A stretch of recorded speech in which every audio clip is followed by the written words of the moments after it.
Hello guys, I think you are all doing well और मैं बिल्कुल ठीक हूँ। और मैं हूँ आपका मैथ्स मेंटोर और आप और मैं जिससे भी देख रहे हैं मेरे YouTube channel maths with sir Kashif पे। तो जैसा कि आपको याद है कि हमने फैक्टराइजेशन का हमारा टॉपिक स्टार्ट था, तो कुछ हमारी उसमें छुट्टियाँ हो गई, तो उसके लिए ज़रा माजरत क्योंकि मेरा सेटअप कर रहा था ज़रा। अब हमारा न्यू सेटअप हो गया, तो आई थिंक आपको जो टॉपिक है मज़ीद क्लियर होंगे और मज़ीद जो है यूज़फुल होंगे।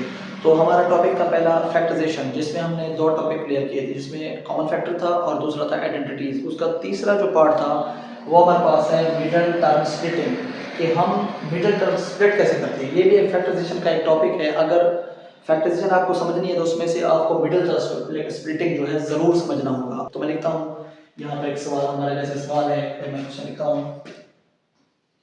X square plus 12x minus 45।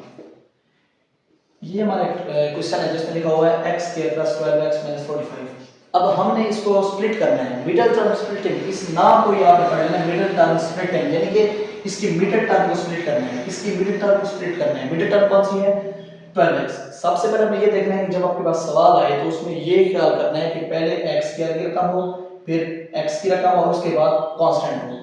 पहले x स्क्वायर, फिर सिर्फ जस्ट x और फिर कांस्टेंट। ये तीनों एक साथ हैं। कुछ सवाल आएंगे जिसमें उलट होगा, कांस्टेंट पहले लिखा होगा, तो हमें क्या करना है, उसी कांस्टेंट को बाद में लिख देना। अगर वो पहले लिखा हो, पहले आपने लिखना है x की पावर 2 वाली, फिर x की और फिर कांस्टेंट की। तो आई थिंक आपको ये स्टेप क्लियर होगा। नेक्स्ट स्टेप क्या है, हमने ऐसे दो नंबर ढूंढने हैं जिसको इन दोनों को मल्टीप्लाई, इनको मल्टीप्लाई करेंगे। मैं लिखता हूं सम, सम, सम, यानी कि ये जो है 12 यहां लिखता हूं, और यहां मैं लिखता हूं प्रोडक्ट। इस कांस्टेंट को और इस x स्क्वायर के कोएफिशिएंट को मल्टीप्लाई करें। यहाँ पे कांस्टेंट 45 है और यहाँ पर कुछ नहीं है, जहाँ कुछ नहीं है 1 होता है, तो यहाँ इसका 1 होगा। तो 45 माइनस के 45 मल्टीप्लाई 1 के साथ, तो आंसर आएगा -45। यहाँ तक क्लियर हुआ है? बस आपने टेंशन लेनी, आप समझ लोगे पता नहीं क्या हो रहा है, क्या कुछ नहीं हो रहा, बस आपने समझना है। देखें यहाँ पर कोई दो ऐसे नंबर उठाएं जो प्लस करें तो 12 आए और मल्टीप्लाई करें तो 45 आए। फिर से बता रहा हूँ, ऐसे दो नंबर ढूंढें जो प्लस करें 12 आए और मल्टीप्लाई करें और -45 आए।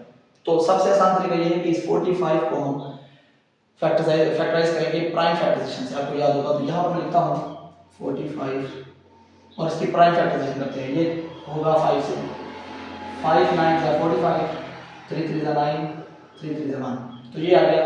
अब इसमें ढूंढते हैं कि क्या, देखते हैं कि 45 कैसे बनेगा। तो देखें यहाँ पर मैं देखता हूँ कि 5 और 3 को ले लेते हैं, और 3 को 5 3 जा 15, 15 3, तो यहाँ पर लिखता हूँ ये 45 को लिख सकता हूँ 15 मल्टीप्लाई 3।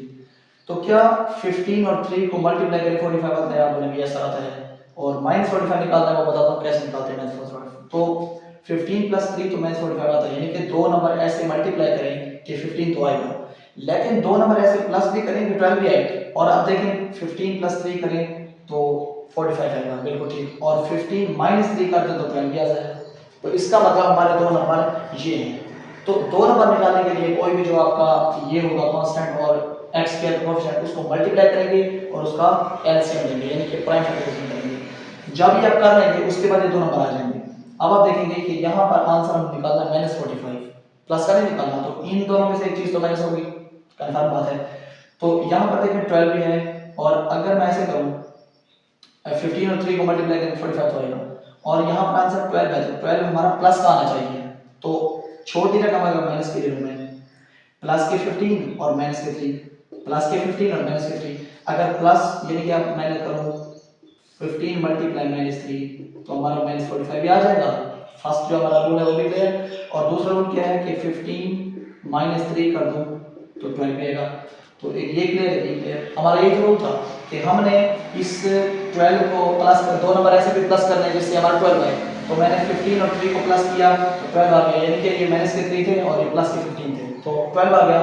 उसके बाद मैंने प्लस 15 को और -3 को जब मल्टीप्लाई किया तो हमारा आंसर क्या है? -45। तो ये दोनों रूल क्लियर। अब नेक्स्ट क्या है वो देखें।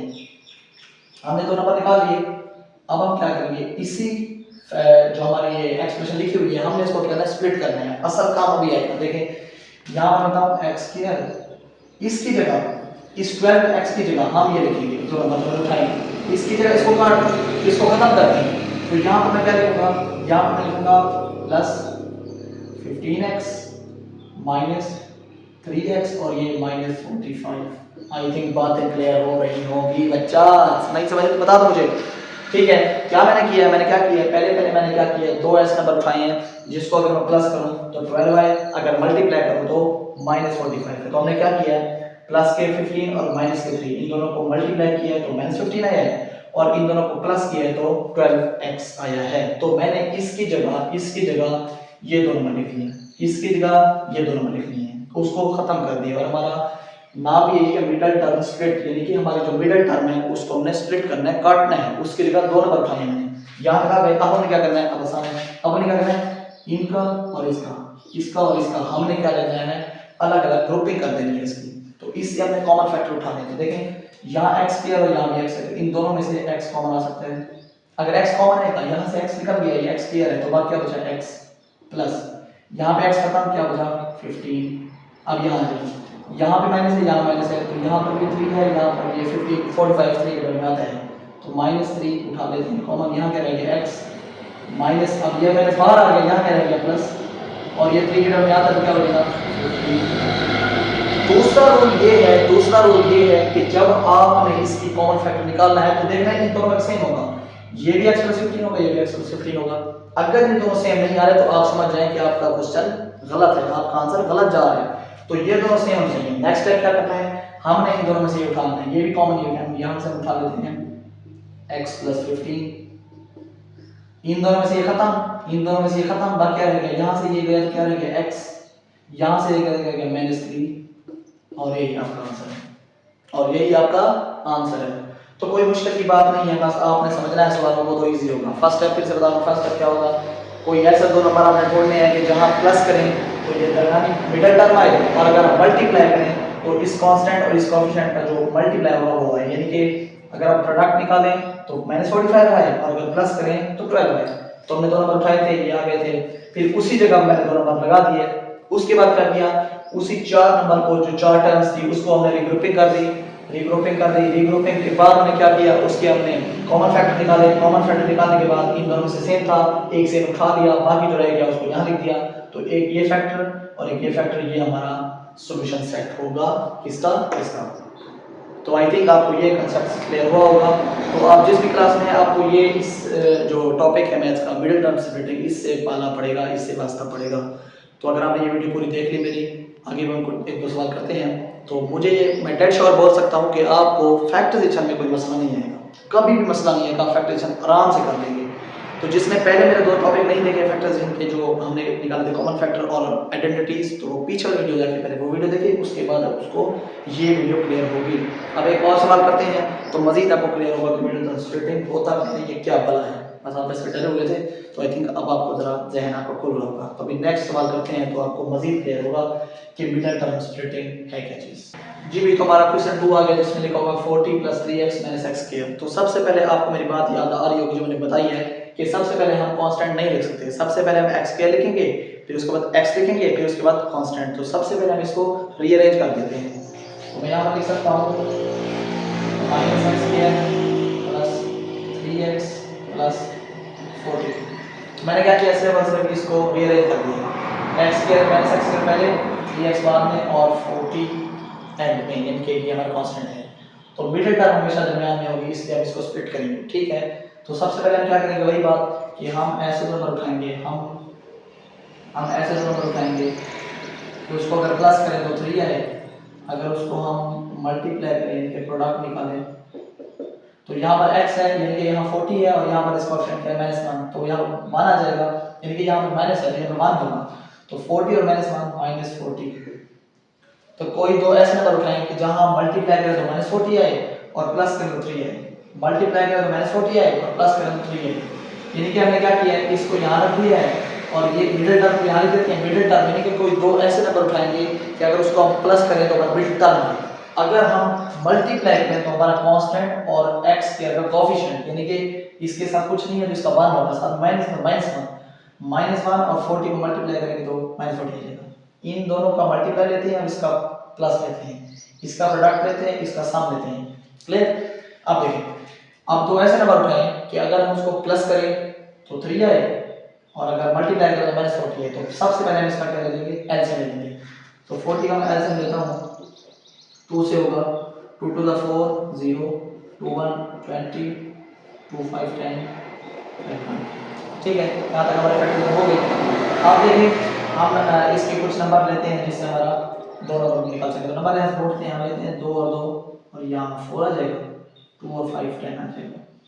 तो अगर हम दोनों को मल्टीप्लाई करें 42 आएगा, बहुत सीधी बात है 40 आएगा। लेकिन क्या हमारा 3 भी आएगा? तो क्या हम 10 में से 4 माइनस करें या प्लस करें तो 3 नहीं है, इसका मतलब ये हमारे दो नंबर नहीं होंगे।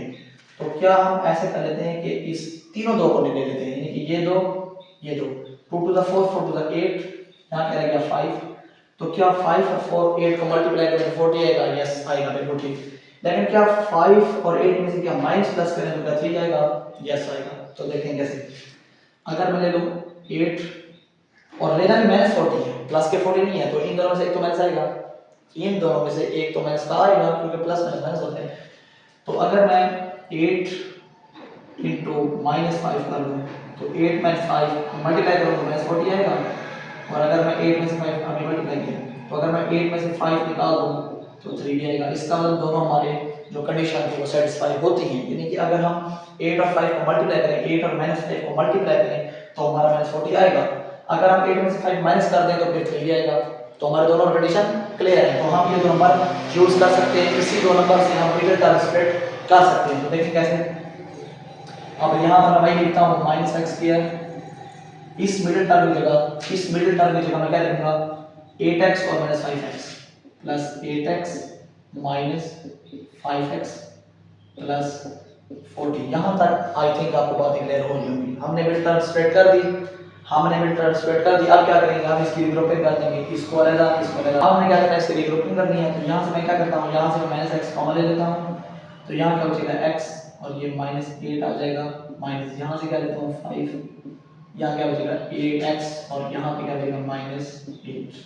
आई थिंक आपको बातें क्लियर हो रही होंगी। हमने क्या किया है, माइनस एक्स कॉमन लिया, यहाँ क्या रहेगा x, ये लिख दिया, प्लस माइनस क्योंकि प्लस माइनस माइनस हो गया और 8 आ गया, माइनस आगे दोबारा मल्टीप्लाई करो तो ये आएगा माइनस एक्स और x, माइनस एक्स किया माइनस एक्स और minus x minus 8x plus के माइनस 5 कॉमन, यहाँ से 8 आ गया तो अपने दोबारा मल्टीप्लाई करते हैं। अगर माइनस 5 और x को मल्टीप्लाई करो माइनस 5x, माइनस 5 को और माइनस 8 को मल्टीप्लाई करो प्लस 40 आ जाएगा। इसका मतलब हम तो और ये देखें ये और ये दोनों सेम भी हैं, ये दोनों सेम भी हैं, तो हमारा इस्तेमाल हमारा क्वेश्चन सही जा रहा है। ठीक है, अब क्या करेंगे, इन दोनों में से एक कॉमन उठा लेंगे, तो x माइनस 8 कॉमन आ गया, इन दोनों में से कॉमन आ गया, ये दोनों नीचे आ गए, ये दोनों नीचे आ गए, ये दोनों नीचे आ गए, यहाँ से ये है, यहाँ क्या रहेगा माइनस एक्स, यहाँ से ये क्या रहेगा माइनस 5, यहाँ पर माइनस एक्स और यहाँ पर माइनस 5। ठीक है, अब क्या करेंगे, अब बस ये हमारा आंसर है x माइनस 8 और माइनस एक्स माइनस 5 हमारा आंसर हो जाएगा। आई थिंक आपको ये क्वेश्चन समझ आए होंगे। अगर इस क्वेश्चन में कोई मसला आ रहा, कोई भी समझ ना आया हो तो आप कमेंट में से पूछ सकते हैं, इंशाल्लाह रिप्लाई करेंगे आपका। तो बताएं आपको ये फैक्टराइजेशन का आज का हमारा जो टॉपिक है कैसा लगा। अगर अच्छा लगा तो आप कमेंट कर सकते हैं, और जो नए आए हैं हमारे चैनल पे वो ज़रूर सब्सक्राइब करें ताकि आपको मैथ्स के जो भी डाउट्स हैं वो हम क्लियर करते रहें। तो हमारा आज से जो भी हमारे लेक्चर है वो स्टार्ट हो रहे हैं, तो इंशाल्लाह मज़ीद चलते रहेंगे। अब हमारी कोई छुट्टी नहीं है, बस आप रेगुलर हो जाए, हम भी रेगुलर हो गए हैं। तो बस आज के लिए इतना था, तो मिलते हैं नेक्स्ट लेसन में, तब तक अल्लाह हाफ़िज़, थैंक यू सो मच।